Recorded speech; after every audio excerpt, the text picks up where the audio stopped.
চাষ করে খাই লোকে, স্ত্রীর পেটে স্বামীর জন্ম, দুধ খাইব কোন মুখে?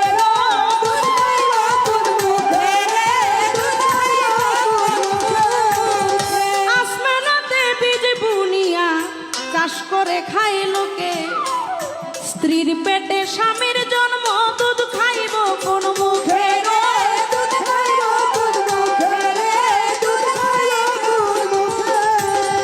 দাদাই রইল দিদির পেটে ঘুরাই কথা কয়,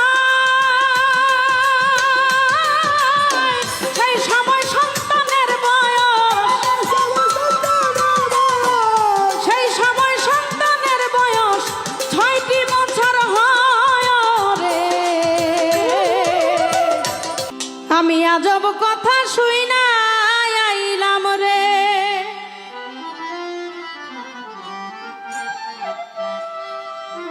ওই চীন শহর ময়দানে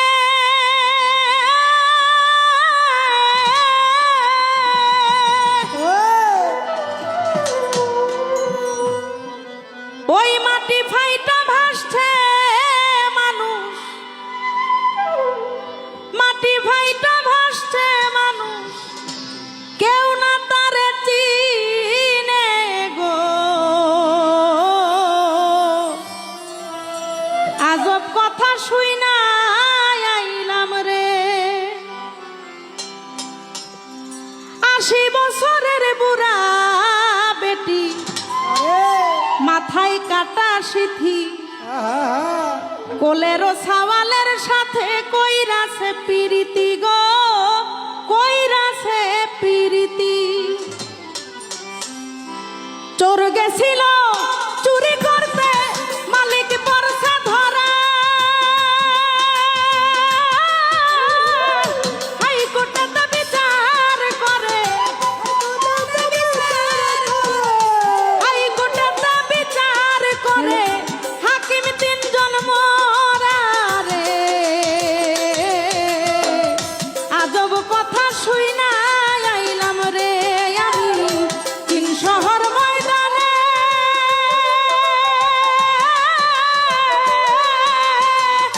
মাটি ভাইটা ভাসছে মানুষ, মাটি ভাইটা ভাসছে মানুষ, কেউ না তারে চিনে গো।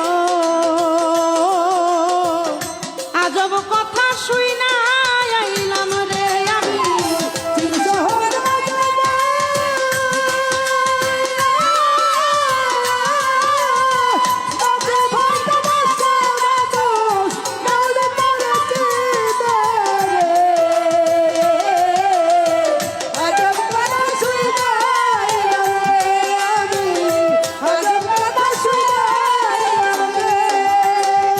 জলের নিচে লাগছে আগুন, লাগছে দৌড়াদৌড়ি, বাপের বিয়ার তারিখ আনতে ছেলে যায় মামার বাড়ি রে।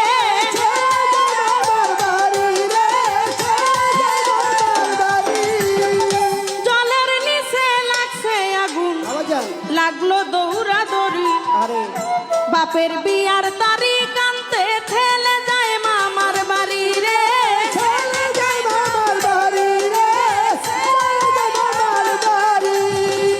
কার কাছে বলিব আমি এসব কথা বুঝিতে, সারা জীবন গেল আমার,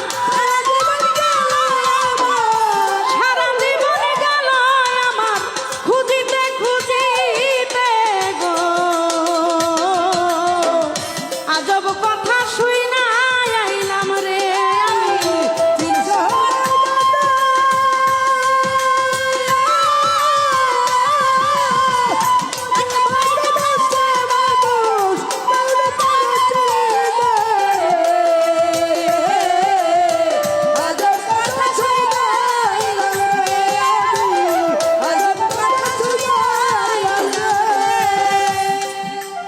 আমার গানের মধ্যে বললেন আজব কথা শুই না আইলাম রে, এটা কিন্তু আমার কথা না, এটা হচ্ছে সাধক জালালউদ্দিন খাঁর কথা।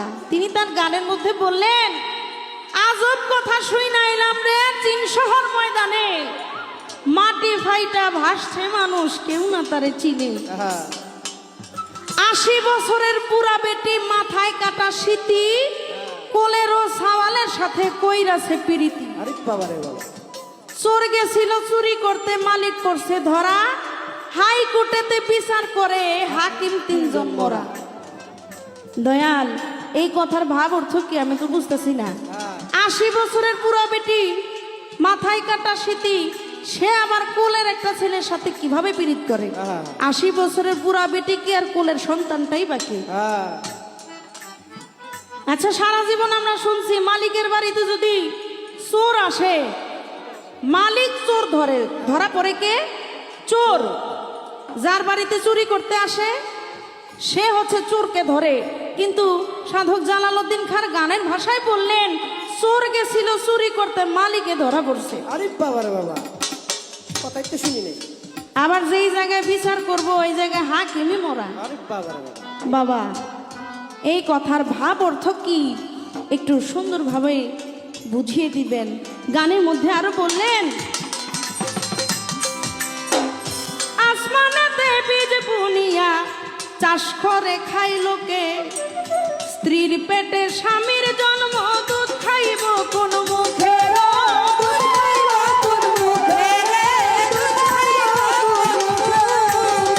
আসমানেতে বীজ বুনিয়া চাষ করে খাই লোকে, স্ত্রীর পেটে স্বামীর জন্ম, দুধ খাইব কোন মুখে?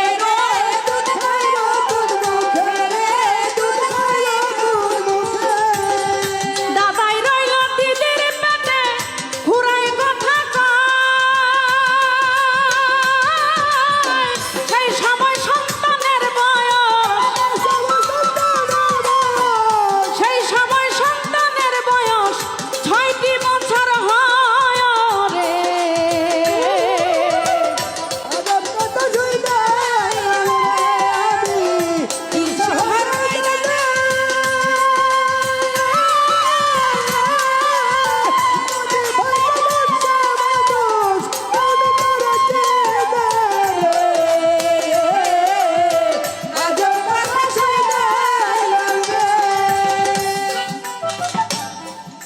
জলের নিচে লাগছে আগুন, লাগছে দৌড়াদৌড়ি, বাপের বিয়ার তারিখ আনতে ছেলে যায় মামার বাড়ি। আরে বাবারে বাবা,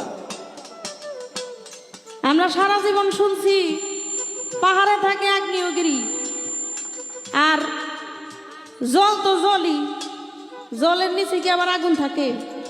কিন্তু সাধক জালালউদ্দিন খাঁ তার গানের মধ্যে বললেন, জলের নিচে লাগছে আগুন, লাগছে দৌড়াদৌড়ি, আরে বাবা। আবার ছেলে বলে বাপের বিয়ার জন্য মামার বাড়ি যায়। আপনার কাছে জানতে চাই, ছেলে আবার কিভাবে মামার বাড়িতে যেয়ে বিয়ার খবর নিয়ে আসে? আর এই জলের নিচে আগুন কিভাবে লাগে? দয়া করে একটু বলে দিবেন। স্ত্রীর পেটে স্বামীর জন্ম, দুগ্ধ খাবে কোন মুখে? স্ত্রীর পেটে তো কখনো স্বামীর জন্ম হইতে পারে না। কিন্তু এই গানের মধ্যে বললেন, স্ত্রীর পেটে স্বামীর জন্ম, দুধ খাইব কোন মুখে? দাদা রইল দিদির পেটে। আরে বাবারে বাবা, আবার খুড়ায় কথা কয়, সেই সময় সন্তানের বয়স 6টি বছর হয়। আরে বাবারে, দাদাকে দিদিকে সন্তানটাই বাকে তার 6 বছরে কিভাবে হয়? এই হচ্ছে আমার গানের কথা। আপনি যদি দয়া করে একটু বুঝিয়ে দেন, কারণ এই যে সব উল্টা কথা আমার মাথায় ঢুকে না। আস্তে, এই যে এই ধরনের উল্টা কথা আমার মাথায় ঢুকে না, আমার মাথাটা একটু ক্লিয়ার করে দেন। জালালউদ্দিন খাঁ তার কালামের মধ্যে আবার বললেন,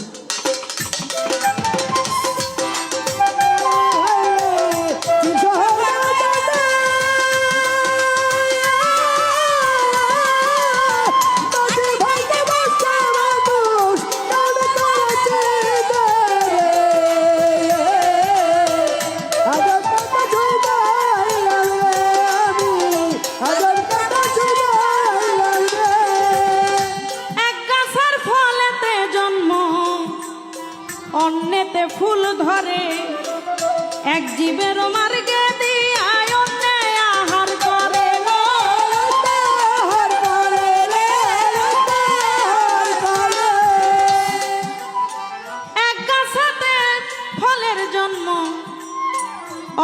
ফুলেতে ফুল ধরে আরে এক জীবের মার্গে দিয়া অন্যে আহার করে রে আহার করে রে আহার করে চিনি হইতে চিরতা মিষ্টি খাইতে যদি জানে জালালে কয় ভাবের কথা জালালে কয় ভাবের কথা বুঝিও সন্ধানে গো আজব কথা ছুঁই যায়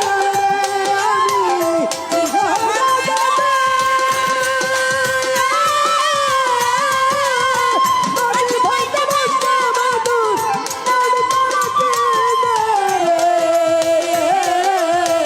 আজব কথা ছুঁই যায়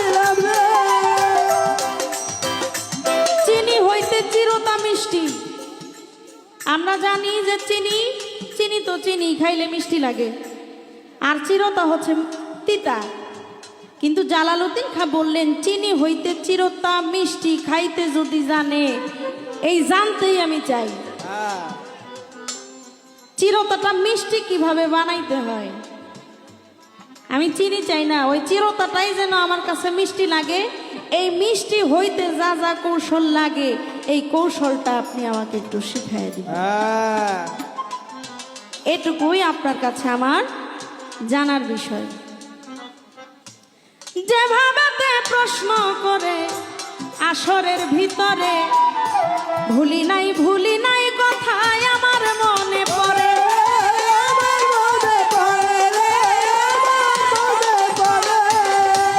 আপনারা যারা আছেন জ্ঞানিকের নন্দন, গান শুনবেন কথা শুনবেন মনের মতন রে।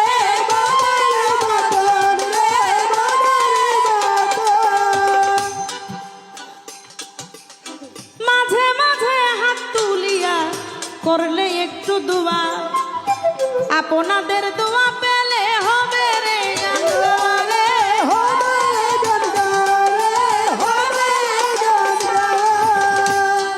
আমার কাছে প্রশ্ন করেছে, আপনি যে বায়াত হইলেন, আপনি বায়াতটা কেন হইছেন? কি আপনার ধন সম্পত্তি নাই, এই ধন সম্পত্তির জন্য বায়াত হইছেন? নাকি আপনার সন্তান হয় না, সন্তানের জন্য বায়াত হইছেন? আপনার টাকা নাই, টাকার জন্য বায়াত হইছেন? আপনি কিসের জন্য বায়াত হইছেন?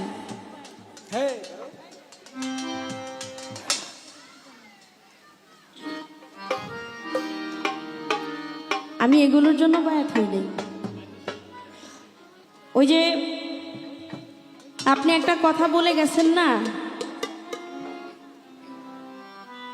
যে আল্লাহর সন্তুষ্টির জন্য বায়াত হইতে হয়, আল্লাহর সন্তুষ্টির জন্য বায়াত হইতে হয়। আপনি একটা কথা বলে গিয়েছিলেন, আল্লাহ নিজে বলছে যেই ব্যক্তি আমাকে দুনিয়াতে দেখলো না, সে কাল হাসরে আমাকে দেখবে না।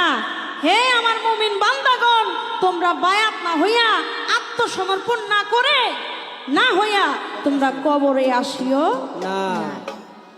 এটা হচ্ছে একটি কথা। আরেকটি কথা হচ্ছে, বায়াত হয়ে আমি আল্লাহ রাসূলের সন্তুষ্টি লাভ করতে চাই। আবার যদি আরেকটি কথা আমি বলি, আমার ভিতরে যে মরিচিকা আছে, আস্তে আপনারা দেখেন, এই তো 2020 সালে করোনা আসছিল না, করোনা ভাইরাস সারা বিশ্ব ছড়িয়ে গিয়েছিল। এটার ভ্যাকসিন বের হয়েছে না? এটার ভ্যাকসিন বের হয়েছে, কে বের করছে? করোনা ভাইরাস নিয়ে যে ডাক্তাররা গবেষণা করছে, তারা এই ভ্যাকসিন আবিষ্কার করছে। সেটা কারা? ডাক্তার, এই রোগের ডাক্তার। আচ্ছা, ডায়াবেটিসের ডাক্তার আছে না? আছে। আছে। গাইনি বিশেষজ্ঞ ডাক্তার আছে না? আছে। আবার আমাদের দেহে এক প্রকার হরমোন আছে, হরমোন, এই হরমোনের ডাক্তারও আলাদা আছে। এরকম বিভিন্ন ডাক্তার আলাদা ভাগ ভাগ করা আছে। পাগলের ডাক্তারও আছে। হ্যাঁ কেউ যদি পাগলামি করে তারে পাগলের ডাক্তারের কাছে নিতে হয়। হ্যাঁ পাবনা পাবনা আচ্ছা, আমার হয়েছে পাতলা পায়খানা, আমার অন্য ডাক্তারের কাছে গেলে লাভ হবে? না না আমার ওই যে প্রেশার যে আপ ডাউন করে এটারও ডাক্তার আলাদা, আমার এর কাছে গেলে লাভ হবে? না না তো যেই ডাক্তার যেই রোগের জন্য তিনি পাশ করছে তার কাছেই আমার যাইতে হবে হবে। আচ্ছা, দুনিয়াতে আমার যেই দেহের রোগ আছে, এই রোগ সারানোর জন্য আমার দুনিয়াবি ডাক্তার আছে আছে, তার কাছে গেলে আমার দেহের রোগ সারবে সারবে। আচ্ছা, আমার ভিতরে যে মরিচিকা আছে, হ্যাঁ আমার যে অন্তর কুলুষিত, হ্যাঁ আমার অন্তর যে পর্দা লাগানো, আমার অন্তর যে কালো, আমার এই অন্তর পরিষ্কার করার ডাক্তার কোথায় আছে? হ্যাঁ হ্যাঁ অন্তর পরিষ্কার করার ডাক্তার কেউ সিরিয়াল দিয়ে দিতে পারবে না আমারে না। বাহ্যিক ভাবে? না অন্তর পরিষ্কার করার ডাক্তারও একজন আছে, গড়পাড়া ইমামবাড়ি। হ্যাঁ সুবহানাল্লাহ সুবহানাল্লাহ এই অন্তর পরিষ্কার করার ডাক্তার হচ্ছে দয়াল বাবা সমীর উদ্দিন সাহেব। সুবহানাল্লাহ আমি আমার অন্তর পরিষ্কার করার জন্য গুরুর কাছে আইছি, হ্যাঁ কারণ এই ডাক্তার এই জায়গাতেই আছে। আমি ধন সম্পত্তির জন্য আসি নাই, আমি একটা সন্তানের জন্যও আসি নাই, আমি টাকা পয়সার জন্য আসি নাই, আমি নিজেকে বিলীন করে দিতে আসছি, হ্যাঁ আমি তার সাথে লয় হইতে আসছি। হ্যাঁ সে যে আমার হোক বা না হোক সই, হ্যাঁ আমি যে সই তার হয়েছে, আমি তার হইতে আসছি। আর তা যদি না হয়, সে যেন আমার হয়ে যায়। হ্যাঁ হয়তো তুমি আমার হইবা, আর নাইলে আমারও তোমার করে দিবা। হ্যাঁ আমি এর জন্য বায়াত হইছি। সাধক মহর্ষি মনমোহন দত্তের একটি কালাম মনে পড়ে গেছে, গাই। হ্যাঁ